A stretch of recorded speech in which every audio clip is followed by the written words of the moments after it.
चप्पे चप्पे पर अपराध है, बेटियां असुरक्षित है। दिल्ली सबसे ज्यादा बेटियों के लिए असुरक्षित है। इसके लिए रिस्पॉन्सिबल कौन है? अमित शाह साहब।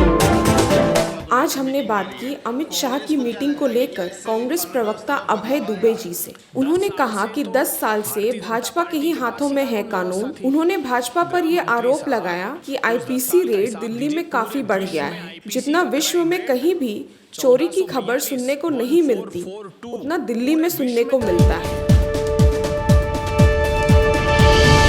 आज अमित शाह ने मुख्यमंत्री को बुला के कानून व्यवस्था को लेकर मीटिंग करी है। कांग्रेस को क्या लगता है कि क्या इससे कानून व्यवस्था में बदलाव आएगा? 10 साल से तो भारतीय जनता पार्टी के पास ही कानून व्यवस्था थी।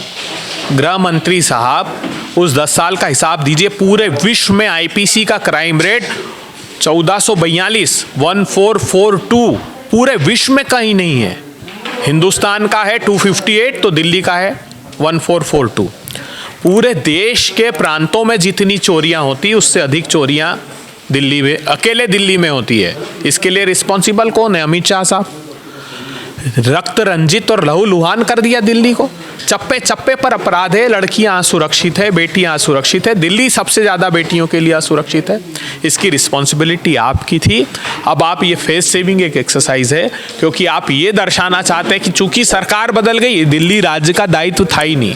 ये दायित्व था केंद्र की भारतीय जनता पार्टी की सरकार का। मगर फिर भी हम अपेक्षा करते हैं कि कानून व्यवस्था को सुधारा जाएगा।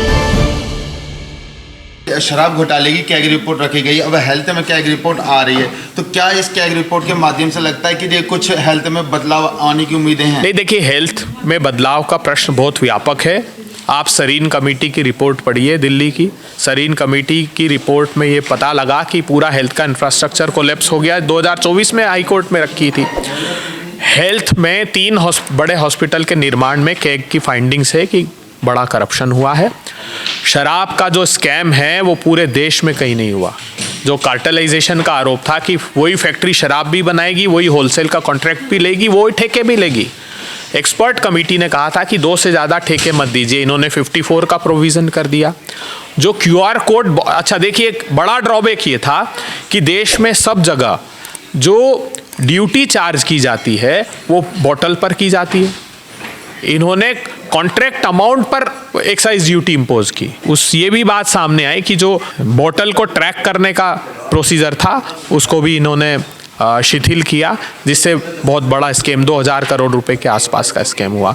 तो ये आकंठ भ्रष्टाचार में डूबी हुई आप थी, जिसको सबक दिल्ली की जनता ने सिखाया। बिहार और बंगाल में चुनाव है, कांग्रेस ने दिल्ली में अकेले चुनाव लड़ा। क्या बिहार और बंगाल में भी कांग्रेस अकेले चुनाव लड़ने की तैयारी में है या गठबंधन के विचार कर रही है? ये हमारा इसको लेकर एक गठबंधन जो है वो बना हुआ है। उस पर एक सामूहिक निर्णय पार्टी लेती है। पार्टी को जहां उपयुक्त लगेगा वहां पर हम गठबंधन के साथ जाएंगे। जहां हमको लगेगा कि हम अकेले चुनाव भारतीय जनता पार्टी को हरा सकते हैं, वहां अकेले चुनाव।